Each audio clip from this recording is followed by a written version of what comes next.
No niin, rakkaat katsojat, sieltähän se pikkuhiljaa itsenäisyyspäivä lähenee ja tää on nyt sitten Videospace-kanavan suomalaisuuden viikon tämmönen toinen video sitten. Ja nyt puhutaan tänään semmosesta elokuvasta tai oikeastaan TV-sarjasta, joka saattaa olla Videospace-kanavan ehkä kaikkien aikojen toivotuin arvostelu, mitä multa on pyydetty. Ainakin mitä mä jaksan muistaa.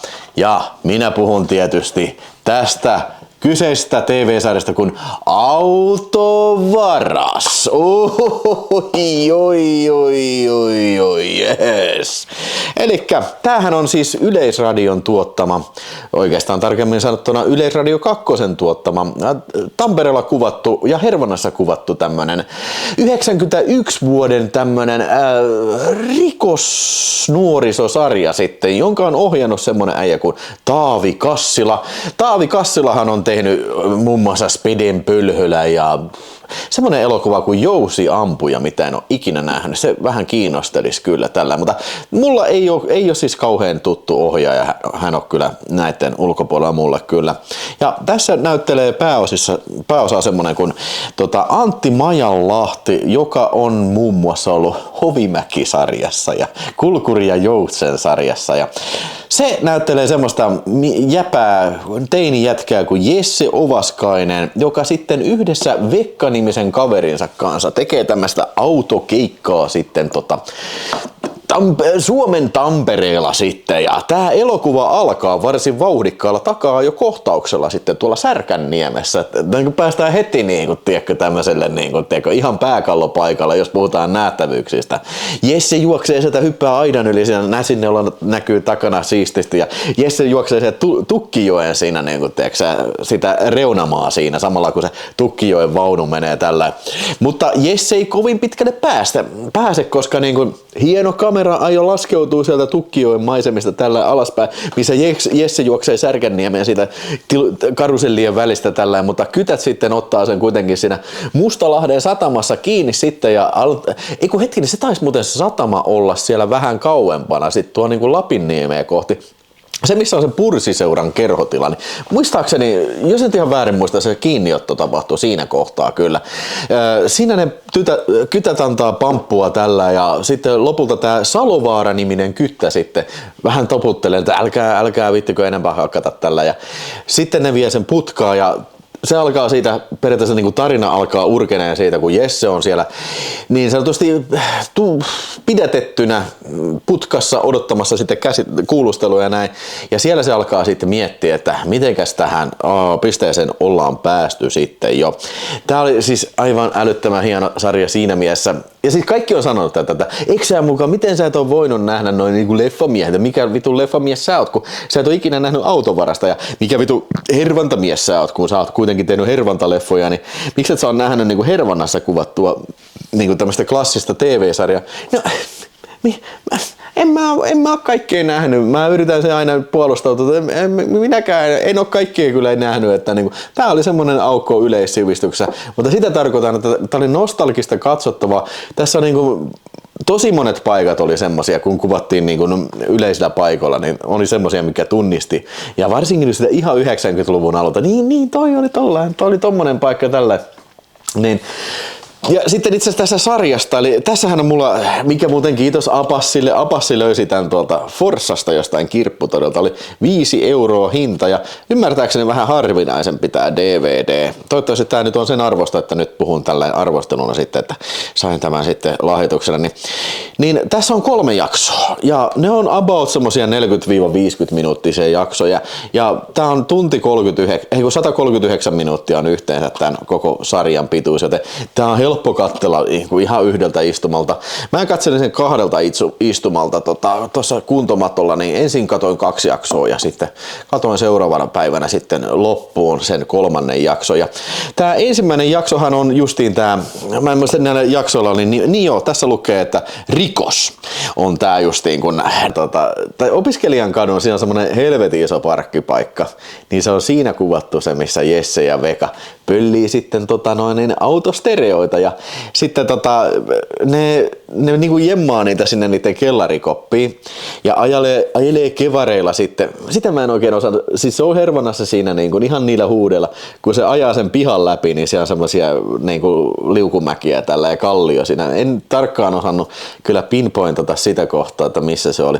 Mutta anyways, pointti on siitä, että ne on tämmösiä rasavillejä nuorukaisia sitten ja niinku, ei kamalan yhteiskuntakelpoisia niin sanotusti. Ja ai vitsi, oli hieno. Totta kai toi Jesse käy koulua Myllyvuoren yläasteella. Kyllä, se oli juurikin sama, missä me silloin, tai itse asiassa,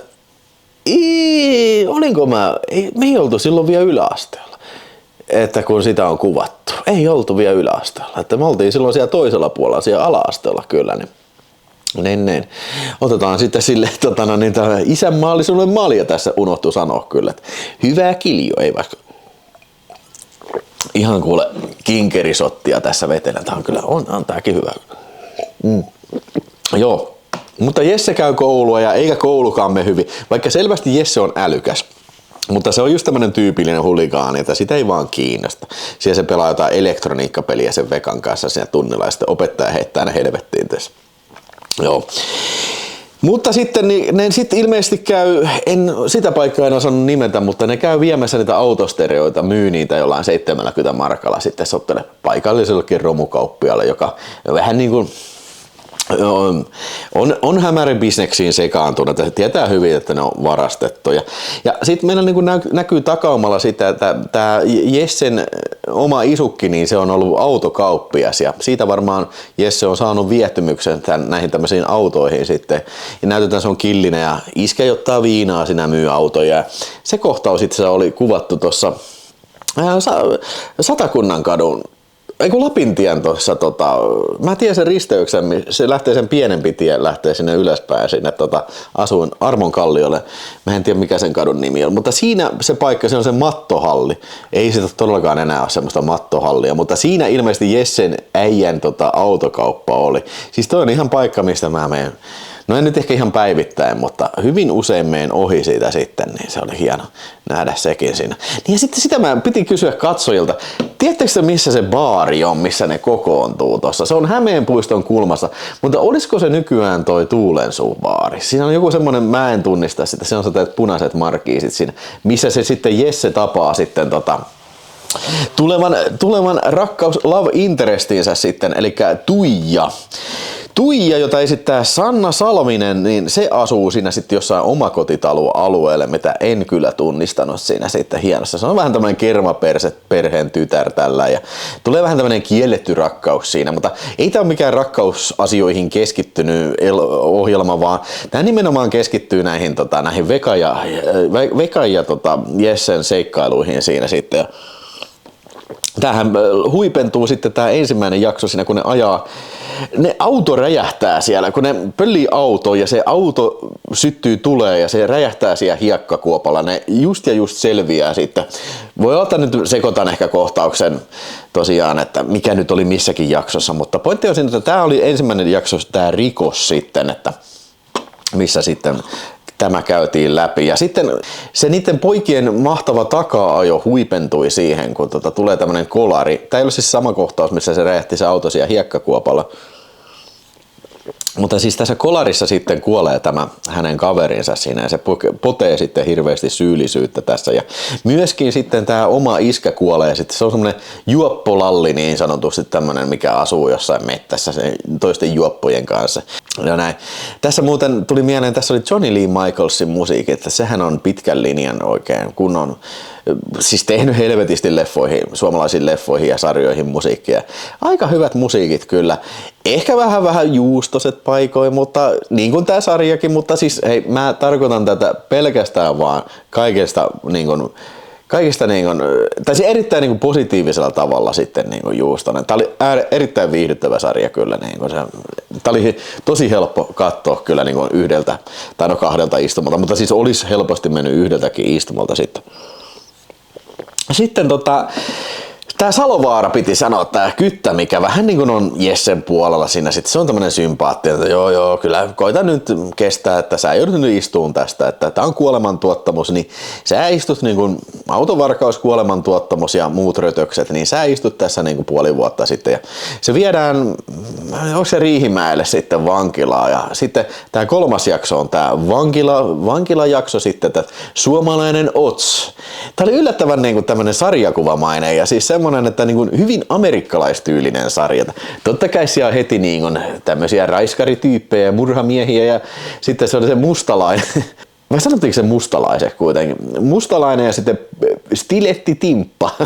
Ne on paikalliset jengiläiset, mikä yrittää myydä sitä huumeita. Mutta onneksi sitten Jesse menee sitten semmoisen, se sai sellikavereksi, että ihan siistin tyypin. Semmoinen joku sanoi, että joo, mä murhasin pari. Tai mä tapoin vahingossa hakkaamalla mun naapurin, kun se veti siellä tinneriä tai himppasi sieltä. Niin, mä menin hakkaan sen kuoliaksi.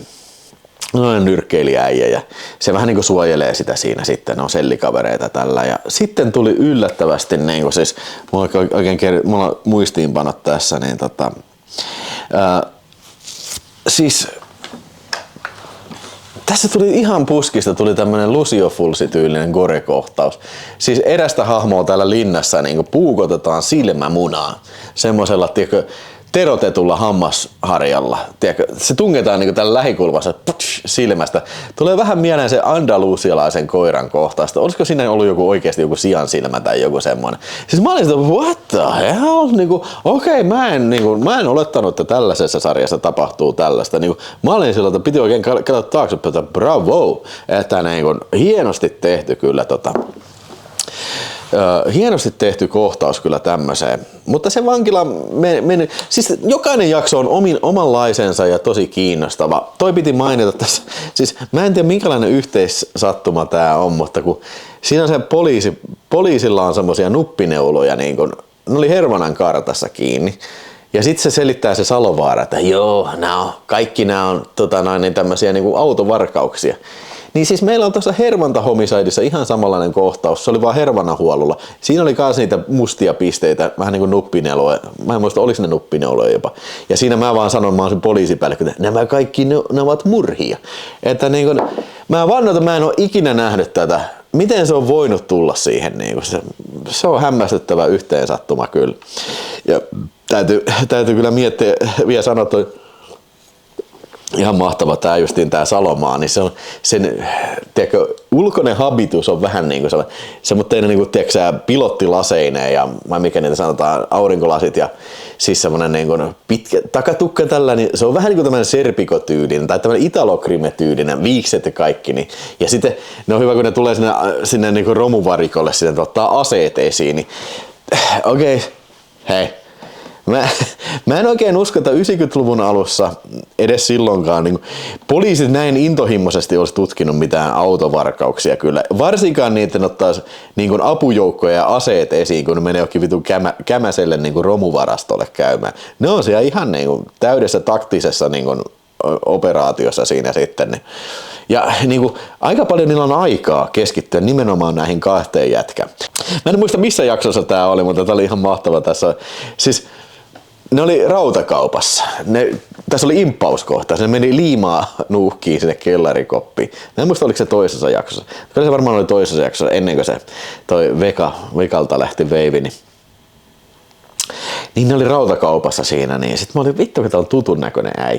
Sitten mä olin, ei vitsi.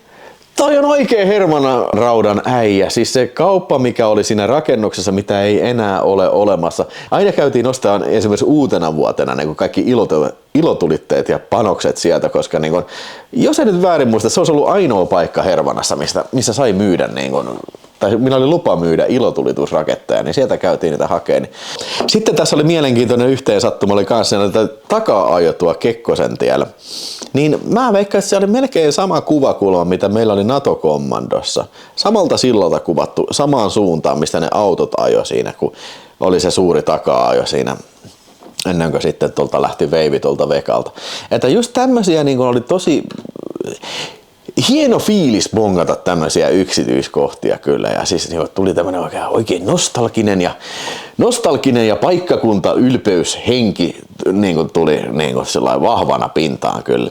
Kyllä oli todella hauska nähdä tämä sarja kyllä ja oikein, 3. kertaa sanon, että oikein viihdyttävä sarja, mutta ihan oikeasti tämä oli. Ja voin helposti kuvitella katsomani tämän vielä toistekin kyllä. Nyt kun vielä varmaan saa seuraavalla kerralla vielä vähän enemmänkin irti tästä.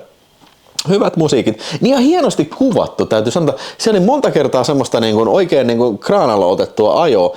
Enkä mä nyt siis olettanut välttämättä näkevänen siis tämän tyylisessä tuotannossa sitä, että niin kuin, tää on kuitenkin, en mä tiedä, olisiko tää varmaan niin kuin Yleisradio 2 niin kuin isompia sarjatuotantoja ollut siihen aikaan. En tiedä, mutta niin kuin tää vaikuttaa, että tää on aika iso TV2 tuotanto kyllä. Ja tosiaan se yllätti se yhtäkkiä se Lucio Fulci silmänpuhkaisun kohtaus kanssa, sekin tuli vähän niin kuin puskista. Tää oli paljon juttuja, mitä siellä vankilassa tapahtuu, mihin mä nyt en tässä paneutunut, mutta niin se oli hyvä vankilasarja, tai siis vankilajakso, ja siis varmaan lähimpänä, mitä mä suomalaisista ohjelmista on ikinä kuullut, mikä olisi tollainen niin kuin, tiedätkö, tämmöistä niin kuin vankiladraamaa, niin tyyliin just tämmönen Blood in, Blood out tai Ots tai joku, mitä miljoonia on tehty ulkomailla, mutta ei Suomessa yleensä ole tuommoista vankilakuvausta tehty, mikä on vähän tommonen sarjakuvamaisempi sitten.